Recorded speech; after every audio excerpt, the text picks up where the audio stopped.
नमस्कार, आप देख रहे हैं सिटी हलचल आपकी आवाज। स्वॉट सर्विलांस टीम व थाना कोतवाली शहर पुलिस द्वारा 3 व्यक्तियों की हत्या करने वाले अभियुक्त को गिरफ्तार किए जाने के संबंध में अपर पुलिस अधीक्षक नगर जनपद बिजनौर की बाइट।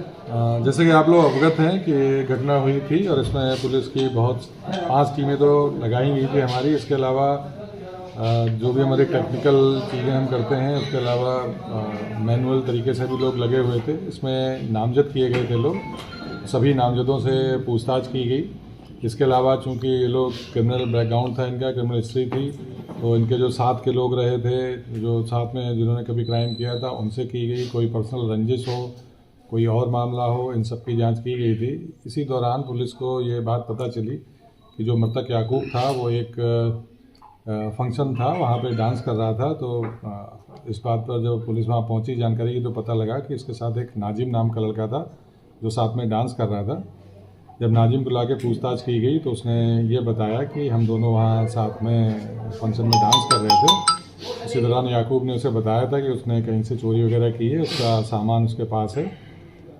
इसके बाद ये बाहर निकला। इसने ये लोग फ्लूट वगैरह का नशा करते हैं, उसका खूब नशा किया एक जगह बैठ के। याकूब को इसने थोड़ा ज़्यादा कराया। उसके बाद ये 1:30 बजे के आसपास घर पे आए। घर पे जाके ये वहीं पे दोनों रहे, साथ में इन्होंने बिरयानी वगैरह खाई। उसके बाद इसने याकूब को एक कमरे में अंदर, क्योंकि वो बहुत नशे में था, उसको किया। तो जब अंदर उसे लिटा रहे थे उसी दौरान इसके शर्ट की एक बटन टूट गई। उसके बाद इसने याकूब जिस कमरे में था उसका दरवाज़ा बाहर से बंद कर दिया। इसको तलाश थी कि जो ज्वेलरी वगैरह है जो याकूब ने बताई थी वो कहीं घर में हो सकती है, तो उसको तलाश करने के नीयत से ये गया था। तो इसने फिर पहले बकौल इसके ही इसने पहले इसकी माँ को मारा, चाकू भी वहीं मिला। और उसके बाद इसने उनके जो मंसूर थे वो भी बहुत नशे में थे, वो भी नशे के आदी थे, उनको मारा। इसके बाद इसने तलाशी ली एक कमरे की। वहाँ जब इसे कुछ नहीं मिला तो फिर ये याकूब के कमरे में गया, कुंडी खोली, इसने अंदर गया।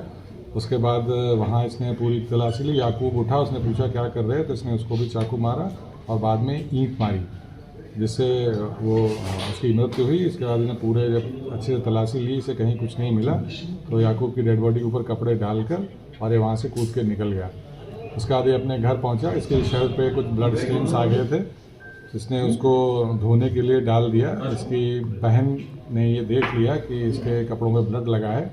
उसने अपनी भाभी को बताया, भाभी ने फिर उसकी माँ को बताया कि इन लोगों ने इसको धो दिया था। इसके बाद हम उस शर्ट को लेके आए, उसका बेंजीन टेस्ट किया तो उस पर ब्लड स्पॉट थे। वो देखा, इसके जो बटन जो उसके दौरान टूट गई थी अंदर, वो बटन भी वहाँ से बाद में बरामद हुई है। इसके साथ ही इसको ये था कि कहीं मैं पकड़ा ना जाऊं, तो इसने अपने मोबाइल का जो सिम था उसको भी निकाल के अलग कर दिया था कि इससे मैं नहीं पकड़ा जाऊंगा। और ये केवल उसका इस तलाश थी इसे कि जो याकूब ने जो बताया था कि उसने कोई चोरी की है, उसका कुछ सामान है वहाँ, उसकी तलाश में गया था। इससे पूछताछ की गई है, इसने पूरी घटना का इकबाल किया है। सारी जो एक एविडेंस है उनको जोड़ा गया है और अब इसके विरुद्ध जो वैधानिक कार्रवाई की जाएगी। इसका मकसद सोना है, चोरी का जो भी सामान था वो ले जाना करना, इसने हत्या क्यों की, क्या वजह इसके पीछे? जब ये वहाँ पहुँचा था घर के अंदर, तो इसको ये था कि जब ये सामान की तलाशी लेगा तो लोग जग जाएंगे। और ये दोनों ही बहुत नशे में थे, ये हमेशा ही फ्लूट और सबका नशा करते हैं। उस दौरान जब ये अंदर गया, इसने सोचा तलाशी लेंगे, उस टाइम कोई बात हुई, कोई जग गया, इसलिए इसने उसकी हत्या की। और उसके बाद याकूब के कमरे में भी गया, जब तलाशी ले रहा था, याकूब की नींद खुली, उसने इससे पूछा, उस दौरान उसने याकूब की हत्या। सर, ये आरोपी जो है नज्जू, तो ये जिस बात को लेकर झगड़ा हुआ वो कहाँ से ये सामान लाए थे, उसका पर्टिकुलर कुछ खुलासा हुआ उसकी? नहीं, इसको ये नहीं पता कि वो याकूब ने कहाँ चोरी की थी या कहाँ से वो सामान लाया था, ये इसको नहीं पता है। लेकिन इसको ये पता था कि इसके पास है और इसके घर पे है। सिर्फ सिंगल ही है मारने वाला, ये क्लियर है जी। अभी हम लोगों ने जो भी इससे पूछताछ की, सारे एविडेंस सबके हिसाब से अकेला था जो उसके साथ गया। लास्ट में भी इसके साथ था, इसके साथ घर गया, वहाँ पे खाना खाया, उसका आदि करता है। आरोपी है, उसके परिवार का कोई आपराधिक इतिहास? हाँ, आरोपी पे भी मुकदमे हैं, 2 मुकदमे हैं आरोपी के ऊपर। ठीक है।